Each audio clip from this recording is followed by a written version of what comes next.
So I thought I would start by telling you a little bit about my bachelor pad when I was in college.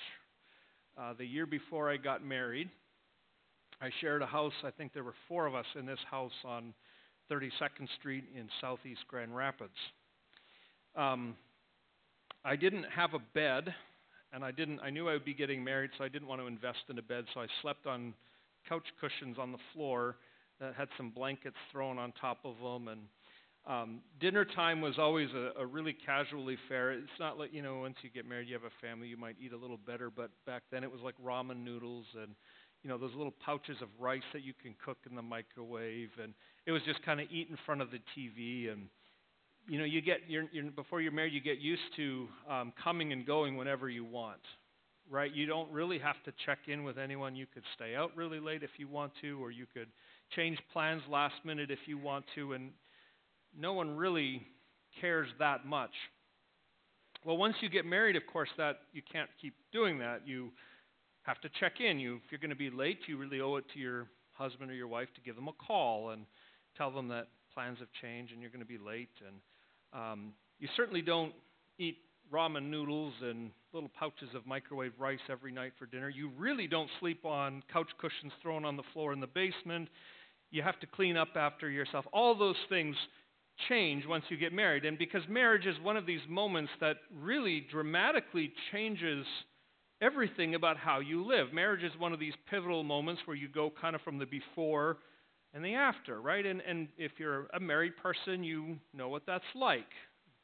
Now, we have events like that are bigger in scale. If you go back through world history, you can find these moments in history where everything changed. You might remember Pearl Harbor, right? And you think of before and after, and Pearl Harbor was that pivotal moment where history kind of comes to this fork in the road and it goes one way and nothing is ever the same again. Or you think of 9/11, it's one of these pivotal moments where now we look back on 9/11 as one of these moments where we remember what it was like before and we know what it's like after, and everything's different because of that one event.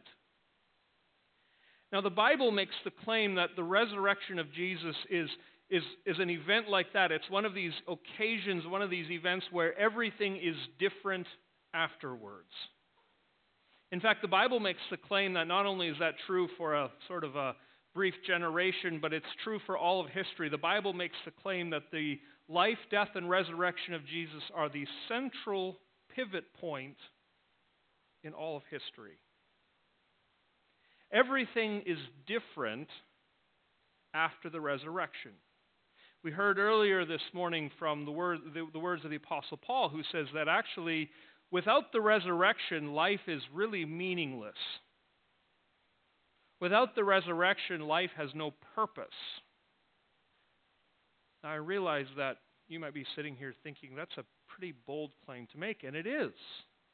To say that the resurrection changes everything is really, it's an astonishing claim to make, and we actually shouldn't just take that at face value. We should take the time to examine that, to really dig deep and to ask ourselves, is that really true? Does the resurrection really make that much of a difference? Can we even really believe that the resurrection happened? We need to answer that question if we're going to stake everything on the events of the resurrection. So that's what I want us to do this morning. That's what Luke is doing in his telling of the resurrection. He wants us to ask the question, and he'll answer it for us, did it really happen? And if it did, what difference did it make? And then how do you respond? So did it really happen? If it did, and you're in a church, the answer is going to be, yeah, we believe it did happen, but if it did happen, then what difference does that make, and how do you and I respond to it? Now, I want to draw your attention first. If you have your Bibles still open in front of you, it'd be good to have that there, and you can kind of reference and follow along with what we're looking at in Luke 24. And in Luke 24, verse 1, Luke tells us that the women, on the first day of the week, very early in the morning, the women take spices that they had prepared and they go to the tomb. Now, why do they do that? Well, clearly the women are expecting a funeral. And that's important because the women, that tells us that the women aren't thinking in the back of their minds, Jesus did say something at some point about a resurrection, and maybe, just maybe, there's still hope. No, the women are going to the cemetery because they're convinced that Jesus is dead, and they weren't able to give him a proper burial. The timeline didn't work out with the Sabbath day being in between his death and Easter Sunday. So the women couldn't do anything on Saturday, the Sabbath. And the first opportunity they have to get out and to go to the tomb, they take that. But they're going because they're expecting to find a body. Their plan is to give Jesus a decent burial, to give him the dignity of a proper burial. But when they get there, their grief and their mourning and their sadness turns into confusion if you look at verse 4. Verse 3 and 4. They don't find the body there. And they're wondering about this. Well, that's the understatement of the year, isn't it? They're wondering about this. They're trying to figure out what happened here. Where is the body? And then an angel shows up. We're just told, Luke just tells us it's two men in clothes that gleamed like lightning. And that is a clear indication that these are angels. And Luke tells us that one of the angels then asks a question. Why do you look for the living among the dead? Now, on the surface of it, that too seems like a fairly simple question. It could be taken as a question for information, but really it wasn't. It was one of these probing questions. It's a question that drills down to the heart of who these women really understood Jesus to be. Why do you look for the living among the dead? And the answer would be, at least at this point in the story, because we expected Jesus to be dead. That reveals that the women in this story probably still thought of Jesus maybe as a really good teacher, but a teacher who had said the wrong things to the wrong people and upset the powers that be. Or maybe they see Jesus as a failed political leader, sort of a zealous nationalist who had hoped to bring freedom to the Jewish people, and along the way he had upset the people in power, and so they killed him. Maybe they see Jesus just as a really good, close, dear friend, but one who had again said the wrong things to the wrong people, who then put him to death. But at this point, the women understand Jesus to be someone who obviously has been put to death. He has died. They aren't remembering all the other things that he talked about dying and coming to life again. The women still understand Jesus as someone who is among the dead. And I draw our attention to that because we still run into this way of thinking today. If you ask people, who do you understand Jesus to be? Right, you'll get a lot of different answers to that question today. Most skeptics, most people who would profess to be non-believers, they will still tell you that Jesus was a historical figure. Even Richard Dawkins has actually, once upon a time, he just denied that Jesus was even a real historical person, but he's even backed down from that. He concedes that in all likelihood, Jesus was a real person. But the question is, what do you make of him? And that's where so many people differ. Well, he was a good teacher, some kind of revolutionary, some kind of good example. He was a prophet.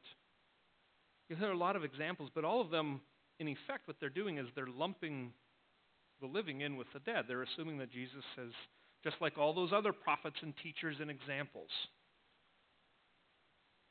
Put it this way.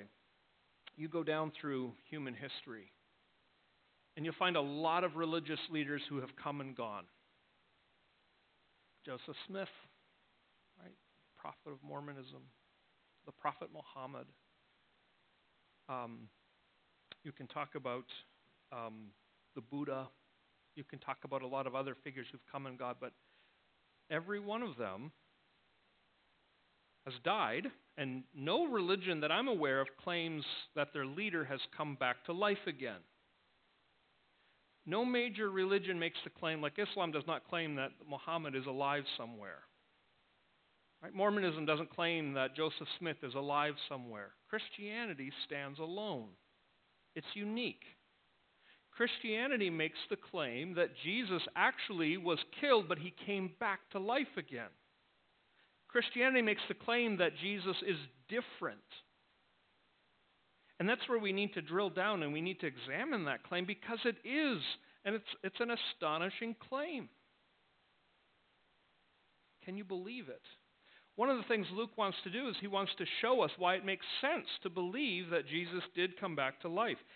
You don't have to turn there now, but if you jot it down, you can reference it later. In Luke chapter 1, the first 3 verses of his gospel, Luke comes right out and tells us why he's writing the gospel. And what he says, and I'll just kind of paraphrase it, he says, I know that there are a lot of people over time who have written down stories about Jesus. But then Luke goes on and he says, I'm going to take the time to investigate every one of these claims that have been made about Jesus. You know, we know Luke as a physician, right? He was a doctor, but he was also an investigative journalist. And you'll notice that because if you go through his gospel, you'll find one of the things Luke is doing all the time is he's including the names of people. He's including witness accounts. And that's so important because even if you look at our story, if you look in verse 10, Luke doesn't just say, oh yeah, there were some women who went and saw the resurrection. He gives us names. Now for us, it maybe doesn't mean a whole lot, at least in the sense of you and I can't go and find Joanna and Mary Magdalene and the other Mary. We can't go and find them because they're long since dead. But if you lived in the time that Luke was writing, and you hear Luke make this claim that Jesus had been raised from the dead and these 3 women actually saw it, what would you do? You'd go and find these 3 women. And you'd interview them and you'd ask them, what do you mean? Luke says that you saw this. Did you really see it? And if it were not true, these women would put the myth to bed in a hurry. They would say, no, none of that is true. But they don't. The story and the account lives on. And Luke goes out of his way to do that. He wants us to see that we can verify the facts of the story. Now there's more. There's more evidence.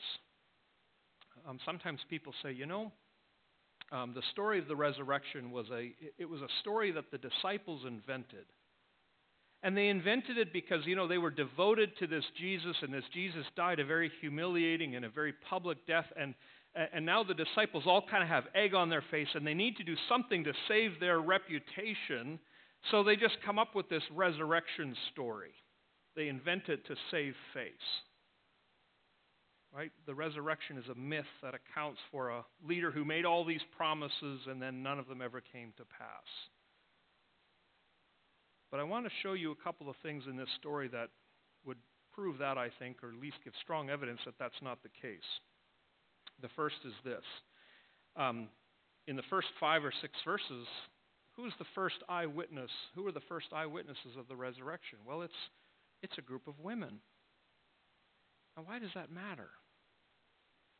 Because in those days, and look, this was just very significant cultural difference. In those days, in court, the testimony of a woman wouldn't have been admissible. It just wouldn't have been. Not saying that's right or wrong. It's just that's how it was. And so, if Luke and the other apostles are trying to invent a story, why would they use the testimony of a group of women who otherwise would be completely dismissed by the general population? It doesn't make sense. And one more. Verse 11. Here's the disciples. Ask yourself how these disciples come out looking at this as this story goes on. But they, that's the disciples, did not believe the women because their words seemed to them like nonsense. Do you remember, and I hate to pick on Brian Williams here, but do you remember Brian Williams a few years back?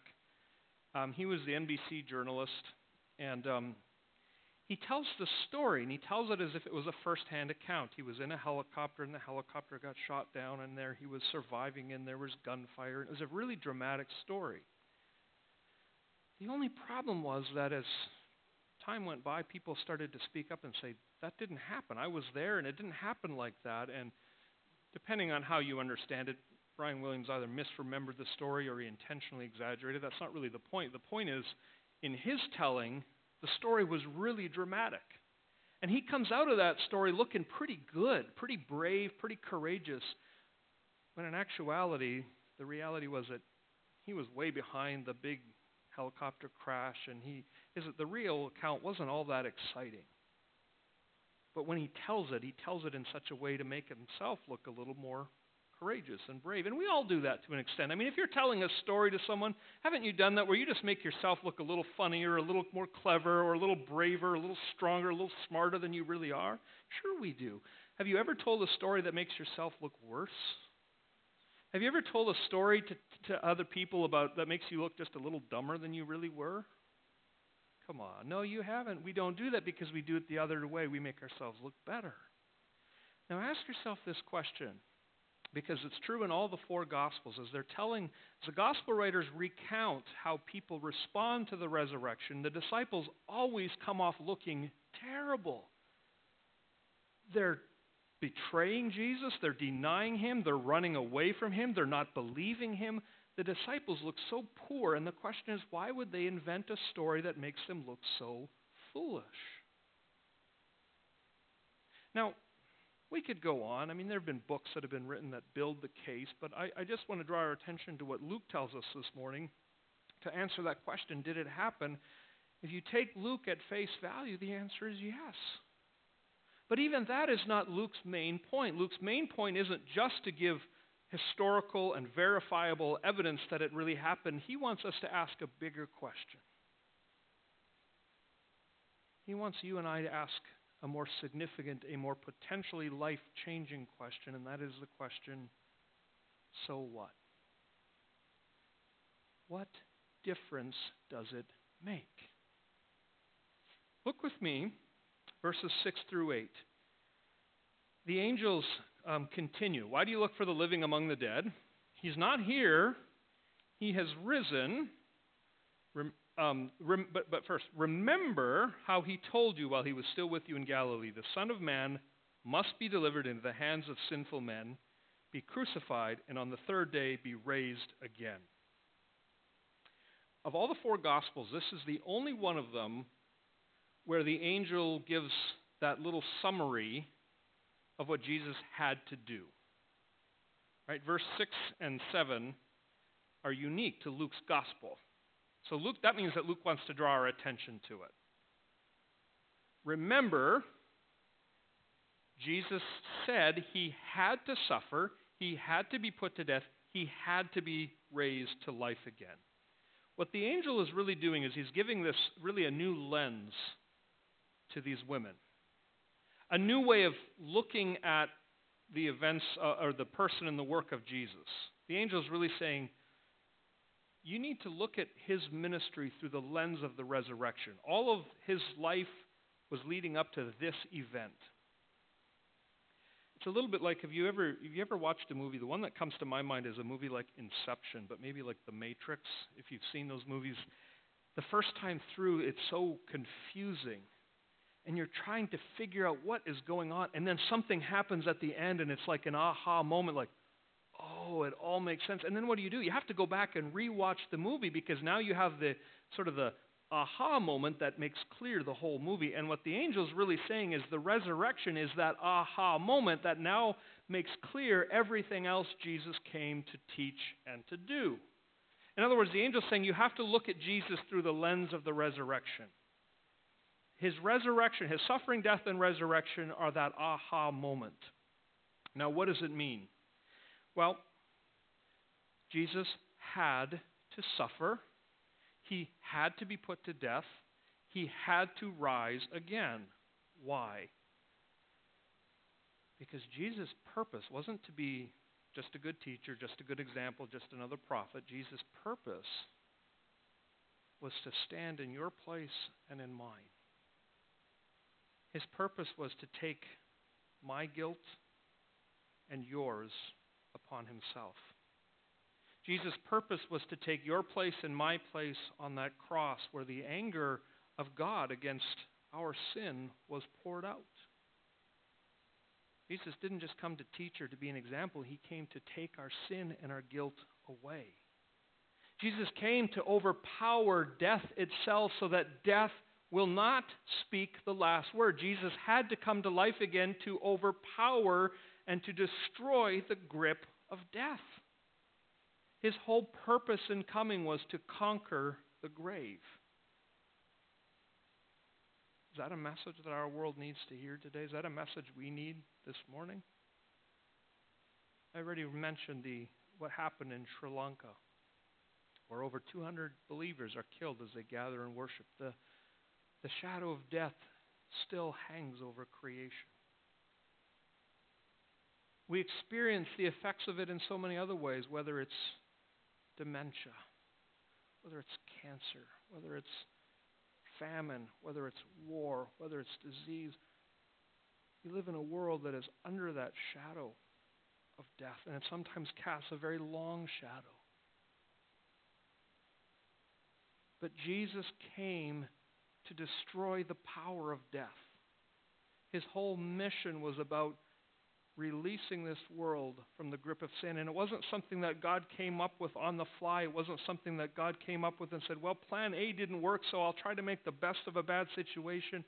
This was designed from the very beginning. It was God's purpose all along to send His Son into a world groaning under the curse of sin, to bear that curse away so that you and I might be pardoned, so that you and I might be free. Now let's build on that a little further. The disciples, as they're watching the events of Good Friday and Thursday, Good Friday, and Saturday unfold, you have to understand, you have to imagine that the disciples must have been convinced that something had gone horribly, horribly wrong.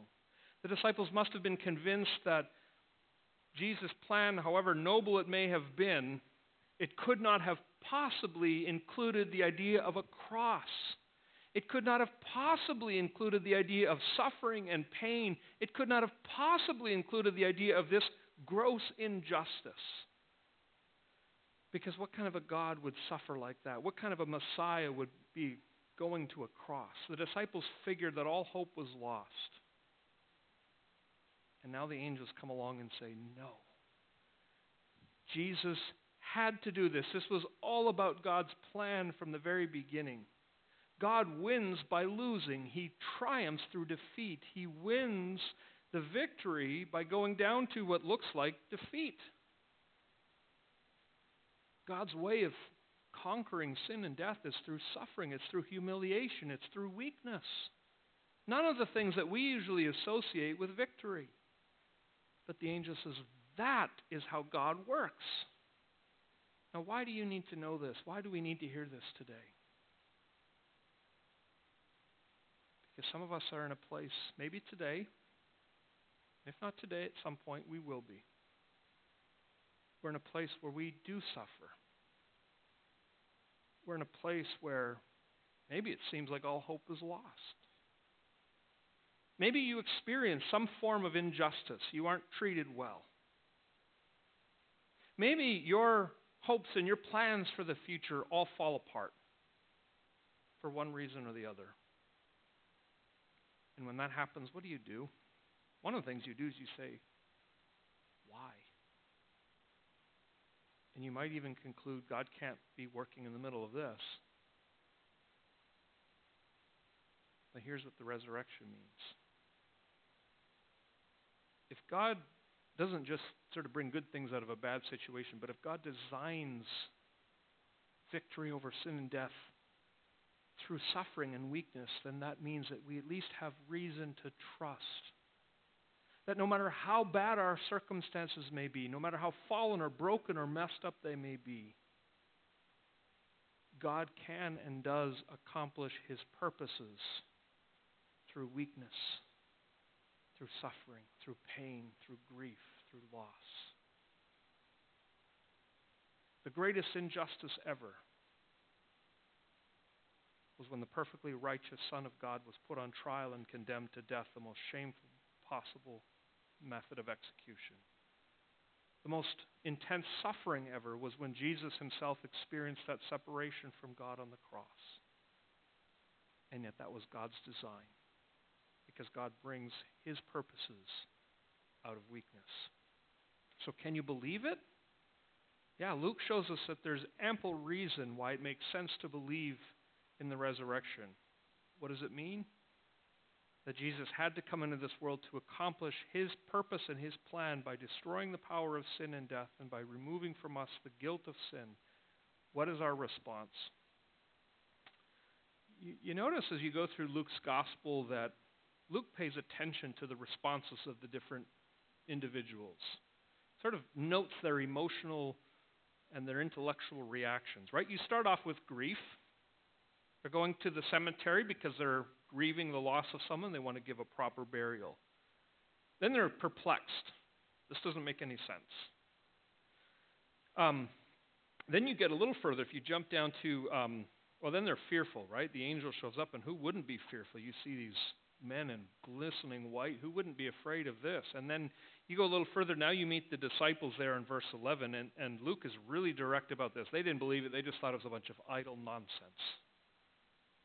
Like the disciples hear about this, and there's no real, I wonder, is that possible? It's like, you're just talking nonsense.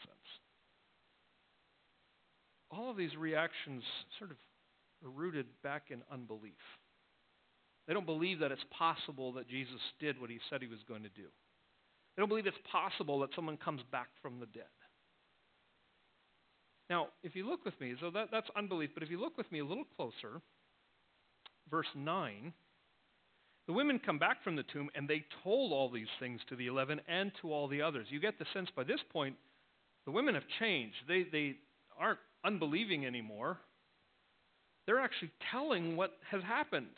This all makes sense, and they're evangelizing. They're telling the good news. So what happened? Well, go back one verse to verse 8. Then they remembered his words. What did the women do? They started talking. They started thinking. They started piecing together the puzzle that they'd had. They start hearing, okay, if this is that aha moment, let's go back and remember, what are the things that Jesus said? And little by little, they begin to put the pieces together. They begin to remember that Jesus actually talked about dying and rising again and being put to death and then coming. They begin to put the pieces together. And I think some of us need to do that as well. Because it's possible, well, I can think of a number of things. First of all, maybe you've heard the story of Jesus hundreds or even thousands of times. Maybe you've been raised in the church. It's possible that you've heard the resurrection message every Easter since you were a kid and every Sunday in between. You've heard the story over and over again. But it hasn't really changed your life. It hasn't really transformed you. Because you haven't put all the pieces together yet. You haven't seen that Jesus is the center point of history, that everything after Jesus and his resurrection is different. Maybe you've been raised in sort of Christianity is just like, it's another religion. It's like all those other religions. Like tells you how to live a good life, and it tells you the rules you need to follow. But fundamentally, if you put the pieces together, you see it's different. Christianity is not about how hard do you try, what are the rules that you're following, are you being a good enough person, are you praying enough, are you going to church enough? Put the pieces together, what do you see? You see God coming into this world to be sin for us, to remove our sin and our guilt away. You see that Jesus is the central point on which all of history hinges. You want to understand why you're here. You want to understand your purpose in this world. You want to understand that this world is not destined for destruction and complete annihilation, and then we all just sort of go and disintegrate into nothingness. But you want to see that history is headed for something. It's headed for renewal. It's headed for restoration. That hinges on Jesus. That hinges on his resurrection. That hinges on the fact that the moment that Jesus' eyes opened again and his muscles began to work and his heart began to beat, a new creation was born. You need to put the pieces together. There's a second reaction, and I didn't touch on this until just now. I haven't mentioned Peter yet. You look at verse 12. And all four Gospels draw our attention to Peter. All four of the Gospels tell us that Peter's reaction to the news of the resurrection was different. And we read here that Peter, however, he gets up and he runs to the tomb and he sees the strips of linen and he went away wondering to himself what had happened. Peter's reaction is different because if you know the story of Peter, you know that just a couple of days earlier, his engagement with Jesus, his relationship with Jesus had undergone massive failure. Right there when Jesus needed him most, Peter pretended he didn't know who Jesus was. So Peter's relationship with Jesus had failed, probably to the point where Peter thought it can never be repaired. And so now he hears that maybe it's not true. Maybe Jesus is back. And so there's this eagerness and this desire. So he takes off running.